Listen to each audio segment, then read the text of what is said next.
Very good afternoon, sir. My name is Sushant Kumar Kushwaha. I am a research scholar from PHU and very much fortunate to have a time to clear my doubt from you, sir.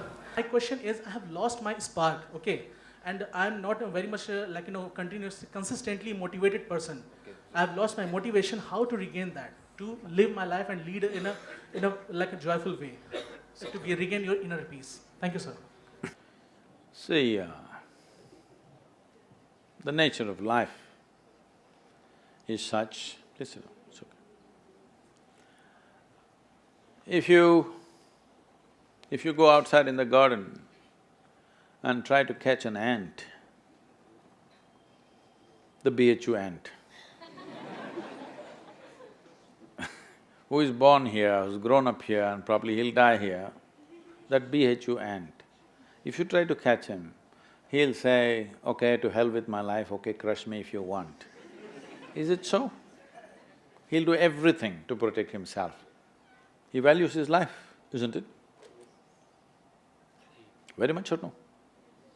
Tiny little creature that we may not even notice, we may step on him without even seeing him, unfortunately. But he values his life immensely. Does he or no? He's got spark. But you, a human being, at least on this planet, you're the peak of evolution, physiologically at least. Yes? If other behavioral aspects, if you may have questions but physiologically at least, the most evolved creature on the planet. What the most evolved creature on the planet means is, it has the most complex neurological system and it has the highest level of cerebral capability. That means you can think, you can remember, you have memory. You have a very vivid sense of memory and a fantastic sense of imagination. An ant doesn't have such a vivid sense of memory, nor does he have any great imagination. He has some. But he has a presence of mind about the life that he is living. Because the education systems that you're going through right from kindergarten level is such that it is about everything except you. It's about everything else. Somebody is PhD in tourism, somebody is PhD in biotechnology, somebody is PhD in something. Nothing about this.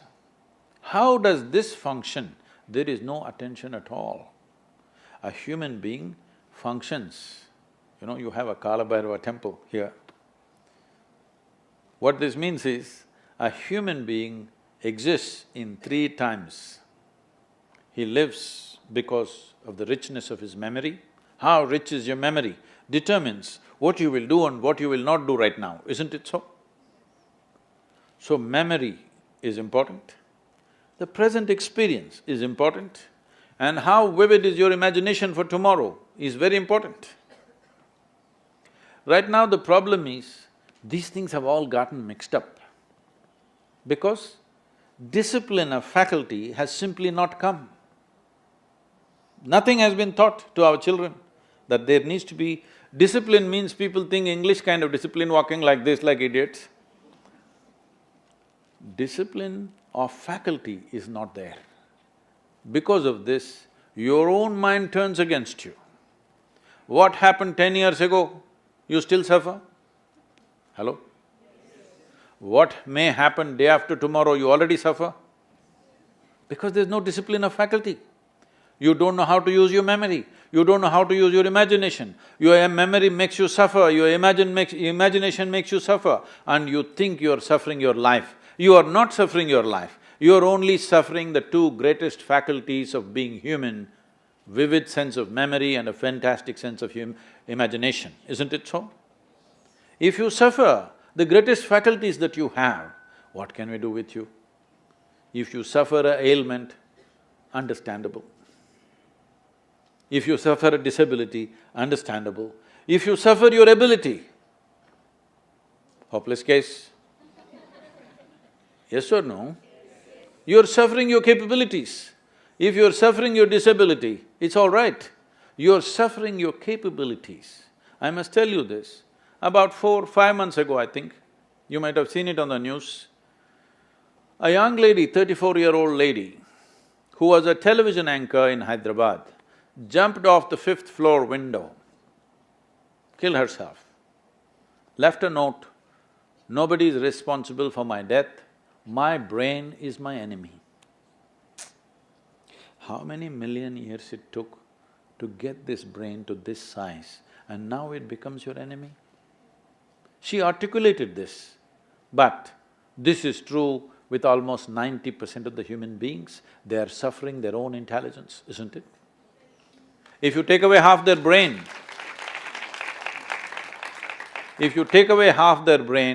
they will be peaceful.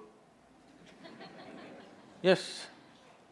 And that is why a whole bunch of idiots are going about saying that the ultimate goal of life is peace of mind. Such people will only rest in peace. Now you, young man, university life, if somebody is not keying you up all the time, it could become too easy, you know. Even I remember, when I went to the university, most of the time we were in the canteen or in the garden. The easiest part of my life was university. I think, I know nobody's going to like it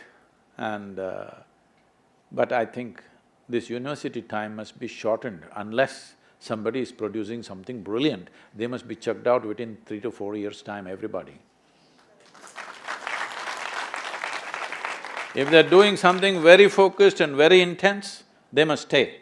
Otherwise, see, this is all I'm telling all of you young people.